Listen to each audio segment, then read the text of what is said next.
Kasih karunia dan damai sejahtera dari Allah Bapa kita dan dari anaknya Tuhan Yesus Kristus menyertai kamu sekalian. Amin. Shalom, saudara-saudari, sahabatku yang dikasihi Tuhan Allah. Firman Tuhan yang menyapa kita hari ini, hari Rabu tanggal 15 April 2026, tertulis di dalam 2 Korintus pasal 4 ayat 14. Mari sahabatku, kita simak dan renungkan firman Tuhan yang menjadi kekuatan dan inspirasi untuk menjalani hari ini. Demikian.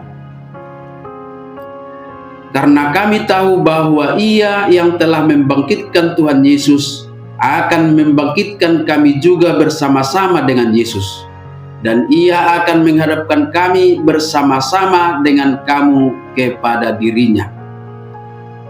Allahu botohami naung paheheo Tuhan Yesusi, paheheo ni ido nang hami rapon Yesusi, jala pajongjongon nado hami rapon hamu. Demikian firman Tuhan. Saudara-saudari, sahabatku semua di dalam nama Tuhan Yesus, nas kita hari ini adalah satu-satunya alasan bagi Rasul Paulus untuk tetap setia dan bertahan menjalani misi pekabaran Injil. Dalam ayat-ayat sebelumnya, Paulus menuliskan kondisi yang sangat menekan yang dihadapinya. Ditindas, habis akal, dan dianiaya. Dia tetap bertahan dan terus bertahan. Dan alasan bertahan itu adalah nas kita hari ini. Bahwa Allah yang telah membangkitkan Yesus Kristus akan membangkitkan kami juga bersama-sama dengan Yesus. Inilah deklarasi iman yang luar biasa itu. Kekuatan Paulus tidak muncul dari situasi yang membaik, melainkan dari sebuah kepastian akan pengharapannya pada janji Allah yang membangkitkannya bersama-sama Yesus. Sahabatku semua, mari kita tetap menunjukkan keteguhan hati kita dalam merespon situasi sulit yang diperhadapkan dengan iman kita.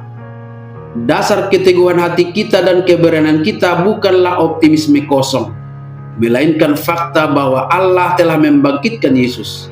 Jika maut sebagai musuh terbesar manusia sudah dikalahkan, maka tidak ada masalah di dunia ini yang terlalu besar bagi Allah yang tidak akan ditaklukkannya.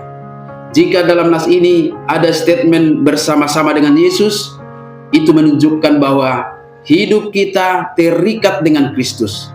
Apa yang dialami Kristus, kemenangan atas penderitaan, itu juga yang akan menjadi bagian kita. Dengan keyakinan ini, kita akan semakin sadar bahwa penderitaan saat ini hanya bersifat sementara. Firman Tuhan mengajak kita supaya selalu tertuju pada saat di mana kita akan berdiri di hadapan Allah, sama seperti pengharapan Paulus. Perspektif kekekalan ini akan membuat beban yang berat itu terasa jauh lebih ringan. Lalu bagaimana kita menerapkan keyakinan akan kebangkitan ini dalam perjuangan hidup kita sehari-hari?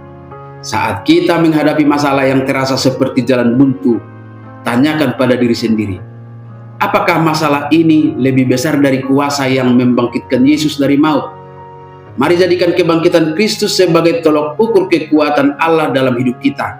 Ingatlah bahwa tantangan saat ini bukanlah akhir dari cerita hidup kita, karena ada janji akan dibangkitkan yang menjadi alasan kita untuk tidak menyerah. Kegagalan hari ini bukanlah kegagalan selamanya bagi orang-orang yang ada di dalam Kristus. Dan jangan lupa, dalam persekutuan kita, mari berbagi suka dan duka bersama dengan saudara-saudara seiman, dengan saling mengingatkan akan janji Tuhan. Terutama saat anggota persekutuan kita sedang merasa lelah secara mental atau rohani. Dan sebaiknya, mulailah memprioritaskan hal-hal yang memiliki nilai kekal hari ini, seperti kasih, jati diri, dan pelayanan kepada sesama, daripada sekedar mengejar kenyamanan sementara yang bisa hilang. Amin. Selamat beraktivitas, Tuhan memberkati.